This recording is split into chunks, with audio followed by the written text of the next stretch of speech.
Hello बच्चों, let's read the question. The question says the density of monobasic strong acid having molar mass 4.2 gram is 1.21 kg per liter. The volume of its solution required for the complete neutralization of 25 ml of 0.24 m NaOH is 10 to the power dash 10 to the dash into 10 to the power minus 2 ml. तो हमको nearest integer के अंदर इसका answer लेना होगा. इस question को solve करने से पहले हम इसका की कॉन्सेप्ट लिख लेते हैं. तो यहाँ पर जो हमारा की कॉन्सेप्ट होने वाला है that is volume of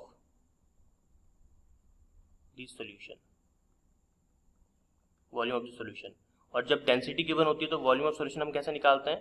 that is volume is equals to weight by density. इस फॉर्मूला का हम लोग अभी यूज करने वाले हैं, तो थोड़ा सा इसको ध्यान से आप देखिएगा.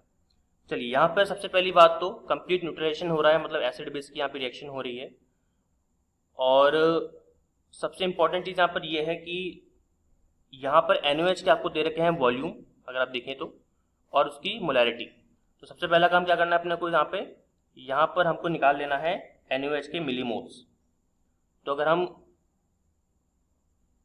मिलीमोल्स निकालते हैं NaOH का, तो ये आपका आ जाएगा that is volume into molarity.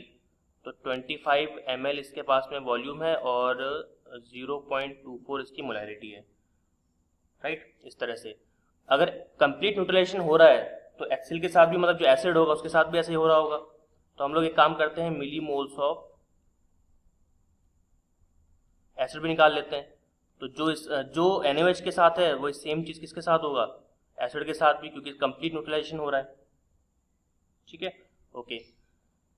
अब अगर हमने मिलीमोल्स निकालनी है तो क्या हम मास निकाल सकते हैं? बिल्कुल निकाल सकते हैं. तो तीसरा जो स्टेप हम यहाँ पे करने वाले हैं दैट इज, इसको साइड में करने के बाद में तीसरा स्टेप इसके अंदर आपका मास ऑफ द एसिड. और जब हम मास ऑफ एसिड निकालेंगे तो करना हमको कुछ नहीं है, जो भी मोल्स है उसको मल्टीप्लाई कर देंगे मोलर मास से. तो यहाँ पे आप देख सकते हो कि हमारे पास मोल्स क्या है, दैट इज 25 इंटू 0.24 और मोलर मास हमको गिवन है दैट इज 24.2. तो इसको जब हम सॉल्व करेंगे तो हमको मास ऑफ एसिड मिल जाएगा. ठीक है, अभी इसको सॉल्व नहीं कर रहे, थोड़ा इसको रुकते हैं, वेट करते हैं, एक साथ ही सारा कर देंगे.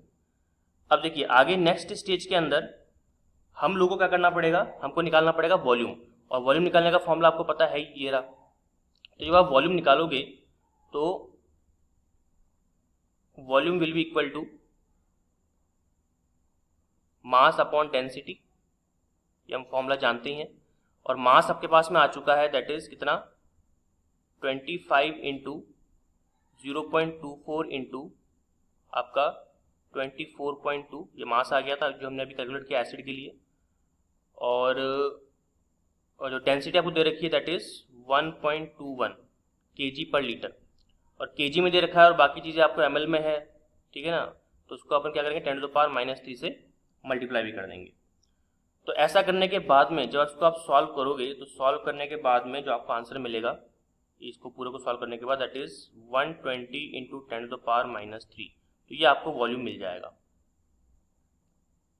राइट, लेकिन हमें चीज 10 to the power minus 2 की रेंज के अंदर. तो आप इसको मॉडिफाई कर सकते हो, कोई चिंता वाली बात नहीं है. That is v is equals to 12 into 10 to the power minus 2. वो भी किसके अंदर?